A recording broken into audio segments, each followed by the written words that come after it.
Il m'a fallu 18 ans, après mes 18 ans, pour enfin devenir adulte. Et il a fallu que j'apprenne d'abord à ne plus demander la permission. Je m'explique. À quel moment, déjà, devient-on vraiment un adulte ? Est-ce que je le suis, et j'en suis une, avec mon travail, avec mon appart, avec mon mariage ? J'avais d'ailleurs écrit le début de cet épisode en juin 2025, donc l'année dernière, mais il manquait un gros bout, celui des apprentissages de cette 36e année de ma vie. Je crois qu'on nous ment un peu sur ce que signifie devenir adulte. D'abord, on nous dit qu'on devient adulte quand on a 18 ans, puis un peu plus quand on quitte ses parents, quand on gagne son propre argent, quand on décroche un CDI, quand on achète un appartement, quand on se marie, quand on devient parent, quand on coche toutes les cases qu'on nous a appris à cocher. Et pourtant, aujourd'hui, j'ai 36 ans. Et je crois que je suis devenue adulte cette année. Pas parce que j'ai soufflé une bougie de plus, pas parce que j'ai grandi. Ceux qui me connaissent d'ailleurs savent que je suis déjà très grande de taille. Mais parce que j'ai compris quelque chose qui a complètement changé ma vie et ma manière de la regarder. Et je sais aujourd'hui que j'avais tout faux. Je crois que je suis devenue une adulte cette année. Je le répète parce que c'est vraiment important pour moi. Et ce qui est drôle, c'est que ça s'est produit au moment où la vie m'a retiré presque toutes les étiquettes auxquelles je m'identifiais. Pendant des années, j'ai cru que devenir adulte consistait à accumuler. Plus de diplômes, plus d'argent, plus de responsabilités, plus de reconnaissance. Et la nuit dernière, en finissant d'écrire cet épisode, j'ai compris quelque chose. Je crois que pendant des années, je ne cherchais pas seulement à cocher des cases, je cherchais à obtenir une validation. Le bon diplôme, le bon métier, le bon salaire, le bon titre, le bon appartement, le bon mariage. Toutes ces cases, je croyais qu'elles me rapprochaient de la réussite. Mais je crois qu'en réalité, elles me rapprochaient surtout de l'approbation. Comme si à chaque nouvelle case cochée, je demandais discrètement à un système auquel j'appartenais. Et maintenant, est-ce que j'ai le droit d'être considérée comme une adulte, le droit d'être prise au sérieux, le droit de réussir, le droit d'avoir de l'ambition, le droit de rêver plus grand. En fait, je cherchais à obtenir la permission d'exister, la permission d'être légitime, la permission d'être validée, la permission de prendre une place. Alors que la vie que je voulais construire, elle, ne rentrait probablement jamais complètement dans les cases de quelqu'un d'autre. Et peut-être que c'est ça devenir adulte, ce n'est pas réussir à cocher toutes les bonnes cases, c'est juste être soi et arrêter de chercher une validation extérieure pour commencer à construire sa propre définition d'une vie réussie. Je crois donc que devenir adulte consiste plutôt à retirer les couches, retirer les rôles, retirer les injonctions, retirer les loyautés qui ne nous appartiennent plus, retirer les peurs qui pilotent nos décisions, retirer les masques et surtout arrêter d'attendre la permission. Parce que je crois qu'on passe une bonne partie de notre vie à attendre une permission qui ne viendra jamais. La permission d'être prête, la permission d'être légitime, la permission de gagner plus, la permission de changer d'avis, la permission de quitter un travail, la permission de créer, d'être ambitieuse, de vivre une grande vie. C'est étrange quand on y pense parce que personne ne vient un jour frapper à notre porte et nous dire « Allez Sabrina, c'est bon, tu peux y aller ». Alors on attend d'avoir plus d'expérience, plus de confiance, plus d'argent, plus de certitude et parfois on attend tellement longtemps qu'on finit par croire que cette permission existe vraiment. Aujourd'hui, je crois exactement l'inverse. Je crois que devenir adulte, ce n'est pas recevoir une permission, c'est comprendre qu'elle ne viendra jamais et décider d'avancer quand même.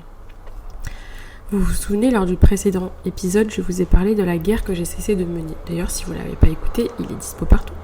Et mon ennemi, en fait, cette guerre-là, je la menais donc contre un ennemi et c'était la quête de validation extérieure, celle qui pousse à vouloir les bonnes étiquettes, les bonnes cases, le bon diplôme, la bonne carrière.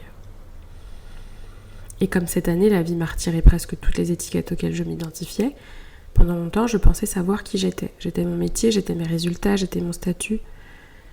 J'étais ce que les autres voyaient de moi et puis la vie a eu cette élégance un peu brutale de me demander « Ok Sabrina, mais qu'est-ce qui, au fond, te fait rêver ? Qui es-tu quand on retire tout ça ? Qui es-tu quand on retire tes étiquettes ?»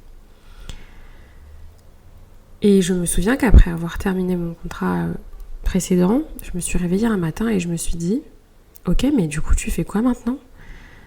Tu fais quoi dans la vie ?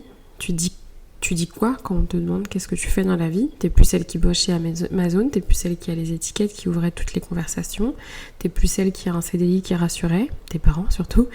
Et je me suis rendu compte d'une chose, quand on retire ce que l'on fait, il reste une question beaucoup plus difficile. Qui est-ce que je suis réellement ?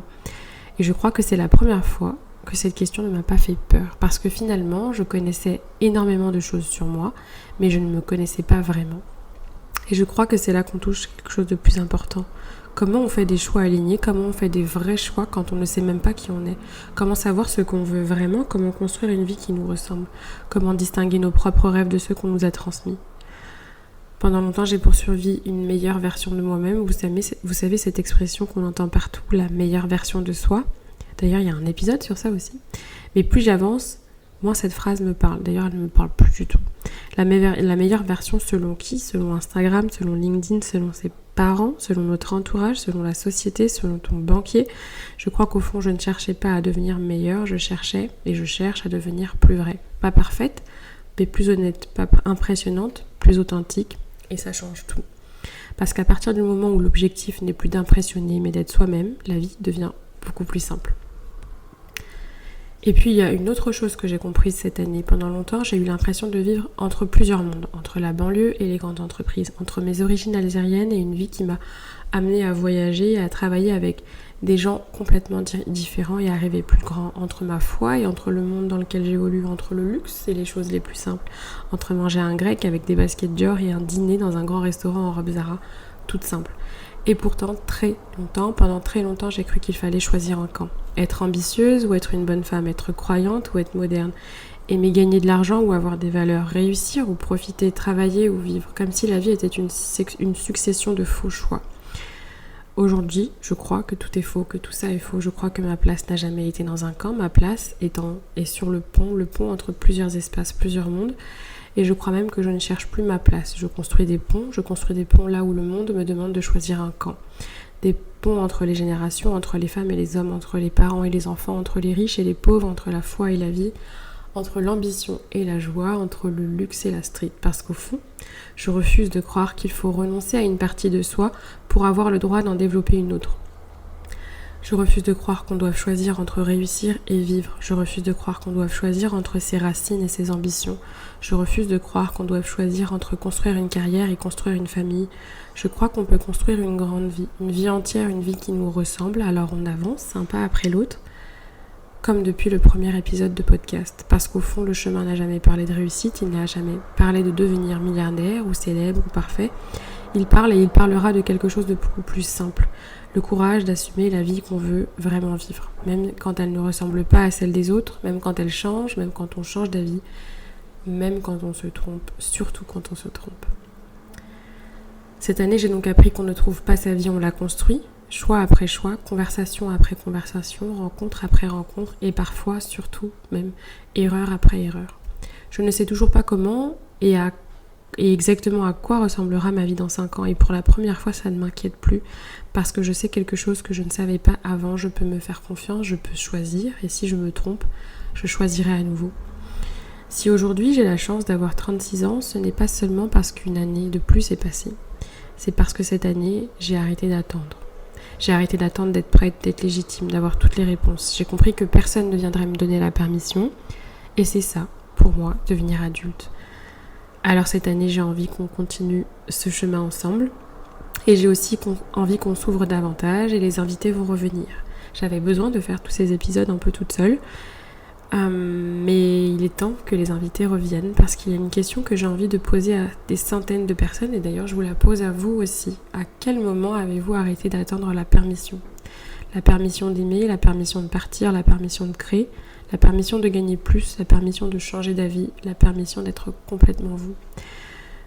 Je crois que derrière chaque vie qui nous inspire, il y a un moment où quelqu'un a cessé d'attendre qu'on lui dise « tu peux ».